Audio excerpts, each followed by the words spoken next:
मरी हत्या मत करो।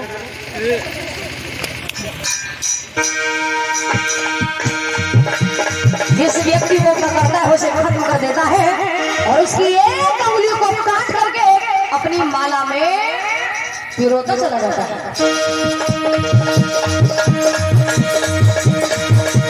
उंगली काट ले माला बना लेती उंगली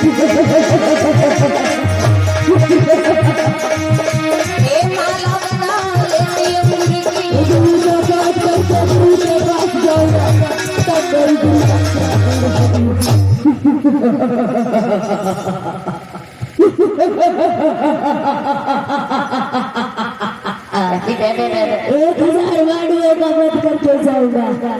अब बस एक उंगली बाकी रह गई है।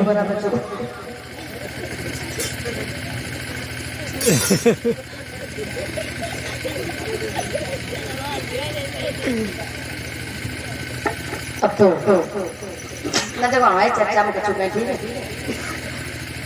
हमारी चर्चा सिर्फ एक उंगली बाकी रह गई है। क्यों नहीं नौकर को मार करके पूरी की जाए। देखा मत छोड़ो, बड़े बड़े याद रखना भैया। धीरे धीरे अब तो महाराज प्रसेनजित के राज्य में लोग वो प्रजा बहुत परेशान हुई। महाराज को खबर दी जाती है कि नगर में एक डाकू अंगुलीमाल आया है जो हमारा मार मचा रहा है। महाराज सेना को लेकर के जाते हैं अंगुलीमाल को ढूंढने के लिए, उसे खत्म करने के लिए। लेकिन भैया महाराज प्रसेनजित भी डाकू अंगुलीमाल को ढूंढ नहीं पाती। सबकी नजरों को चुराता हुआ अपने आप को बचाता हुआ निकल जाता है। 1000 मानवों का वध पहले कर चुका है और 999 मानवों का वध अब कर चुका है। जो गले में अंगुलियों की माला पहने हुए है ना, उस माला में सिर्फ एक उंगली बाकी है। 1000 इधर अंगुलीमाल की मैया विचार करती है कि मेरा बेटा ना जाने कहाँ हाहाकार मचा रहा होगा। मैं जाऊंगी अपने लाला को समझा करके वापस घर लाऊंगी। और इधर ये खबर किसी न किसी प्रकार से भगवान बुद्ध को पता चल जाती है। भगवान बुद्ध भी चल दिए हैं। रास्ते में कुछ चरवाहे मिले। चरवाहे बोले हैं भगवान आप इस जंगल से होके मत जाइए, इस जंगल में भूखा डाकू अंगुलीमाल रहता है।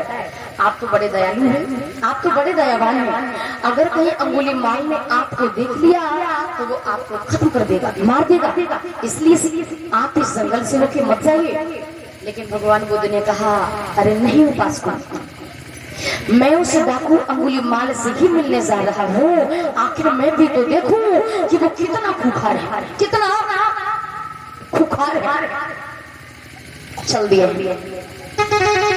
अंगुलीमाल ने जैसे उस बूढ़ी मैया को देखा तो विचार किया एक हत्या बाकी है, 1000 में से एक उंगली बाकी है।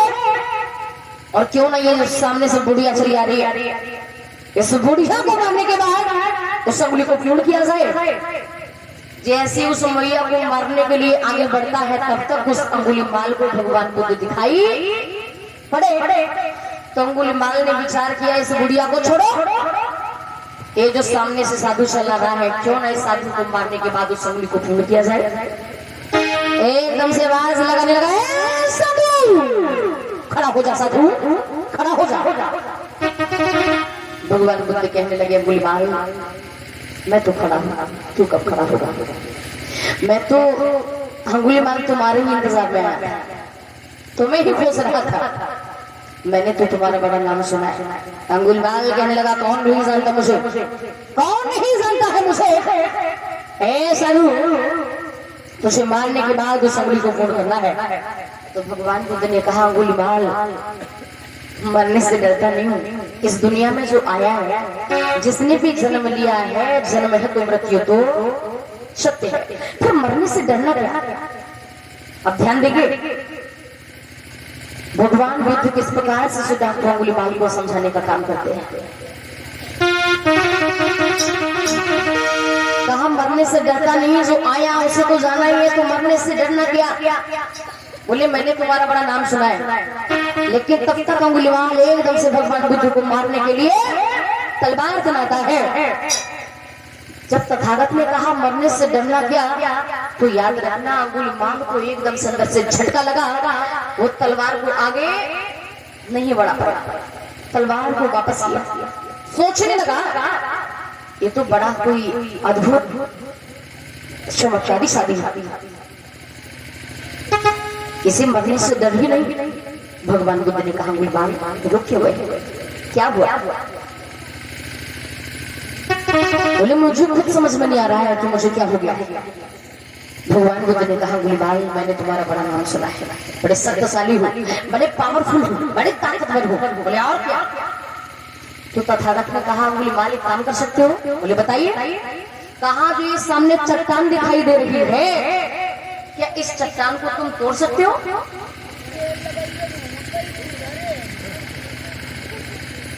गद्दा मंगवाए, गद्दा बताओ, गद्दा मंगवाए मतलब थोड़ी देर और बैठेंगे। कहा इस चट्टान को तोड़ सकते हो? अंगुलीमाल ने कहा वाह साधु, इसमें कोई बहुत सी बड़ी बात है, अभी करके दिखा सकता हूँ।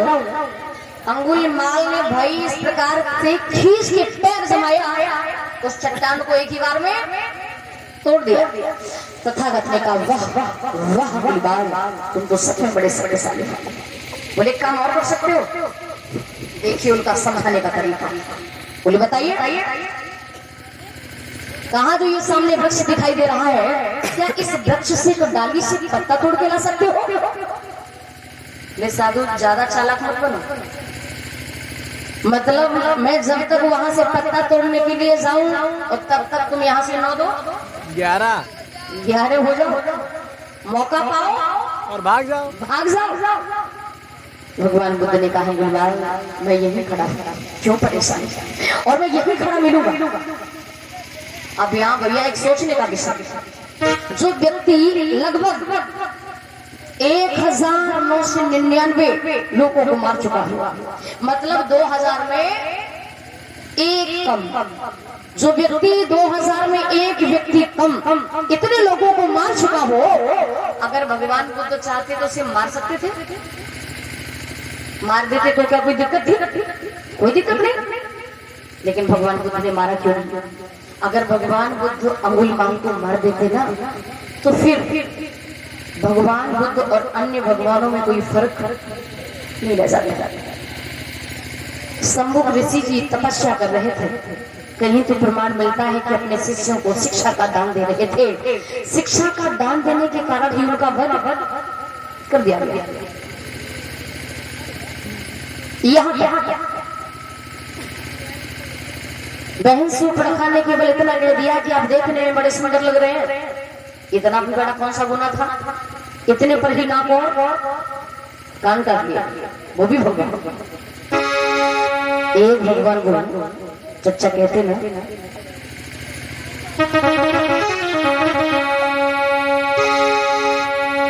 चोर चोर मौसे तो भैया तुम अवाई ना कहो, हम तुम आई ना क्या?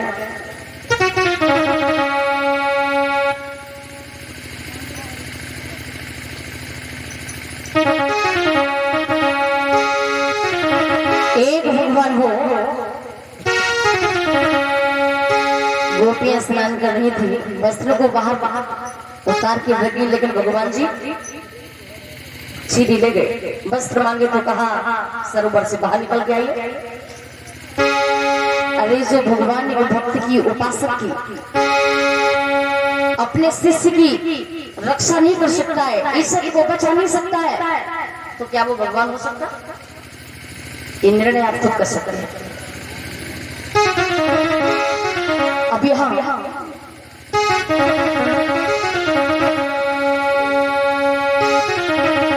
भगवान बुद्ध ने कहा अंगुलीमाल जाओ, सामने जो ये वृक्ष दिखाई दे रहा है, इस वृक्ष से डाली से पत्ता तोड़ के लाओ, मैं यहीं खड़ा हूँ, यहीं खड़ा मिलूंगा। अंगुलीमाल चल दिया, बोले ठीक है, दौड़ के जाता है, डाली से पत्ता तोड़ के लाए, कहा लीजिए। तथागत ने कहा अंगुलीमाल बहुत शक्तिशाली हो, अब ऐसा करो, तुम्हारा तो वैसे भी नाम है ना। अब ऐसा करो, इस पत्ते को जहां से तोड़ के लाए हो वही जोड़ के वही लगा के अंगुलीमाल फिर से कहने लगे, साधु ज्यादा चालाकी मत दिखाना, कभी तोड़ के लाओ कभी जोड़ के आओ और मौका पाओ भाग जाओ। तथागत ने कहा, अंगुलीमाल मैं यही खड़ा मिलूंगा, क्यों परेशान हो? मुझे भी लोग बुद्ध कहते हैं। बोले बिल्कुल मैंने तुम्हारा नाम सुना। अंगुलीमाल जाता है और उस पत्ते को जहां से तोड़ के लाया है ना, बार बार वही लगाने की कोशिश कर रहा है। भैया जो पत्ता डाली से टूट जाता है वो दोबारा जुड़ता नहीं है। जो तीर कमान से निकल जाता है वो वापस आता नहीं है। जो वाणी जुबान से निकल जाती है वो वचन वापस। अब तो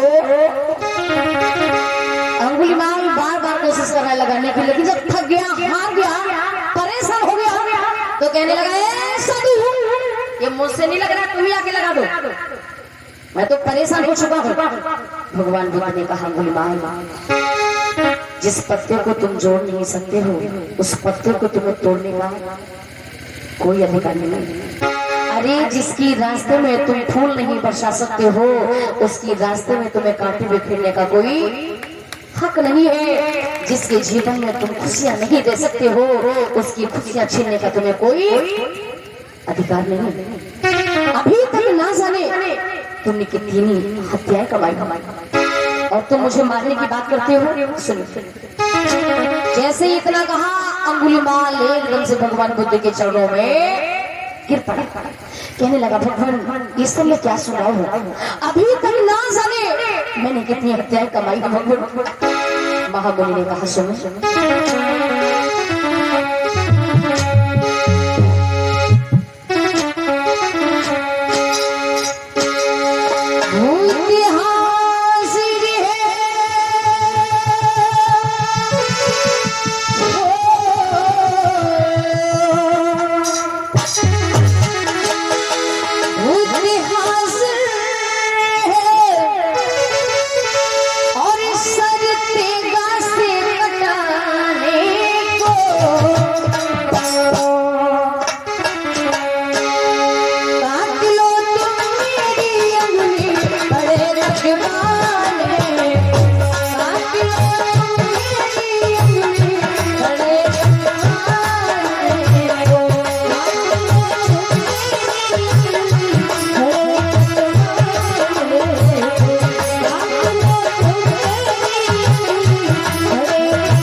याद रखना बहनों, अंगुलीमाल भगवान बुद्ध के चरणों पर पड़ा।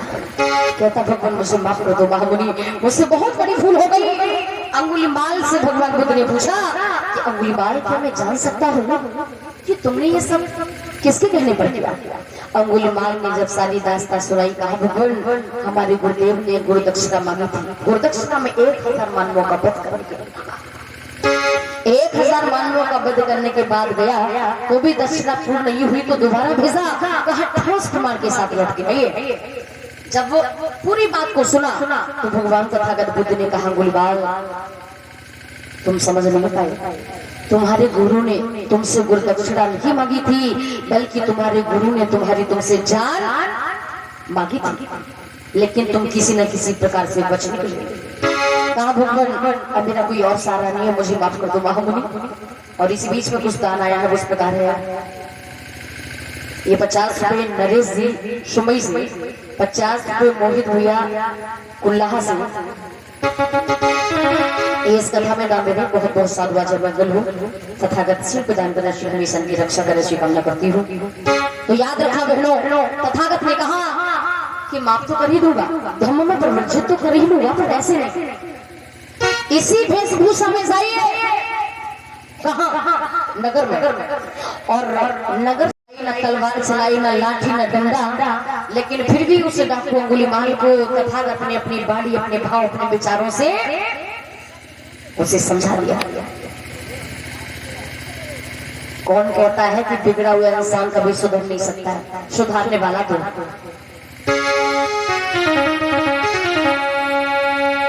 अच्छे सुधर गए।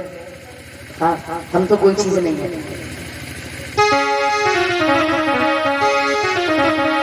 इधर अंगुलीमाल जैसे ही नगर की तरफ भागा है डाकुओं की वेशभूषा में, जैसे ही नगर में पहुंचा जो साहसी लोग थे, कोई ईंट फेंक के मारता है, कोई लाठी फेंक के मारता है, कोई डंडा फेंक के मारता है, लेकिन अंगुलीमाल लोगों को मारता नहीं है, क्योंकि तथागत ने कहा था कि मांगने पर लोग भिक्षा दे तो लेके आना, अगर लोग तुम्हें लाठी डंडे से मारे तो लोगों को मारना नहीं है, वापस लौट के आना है।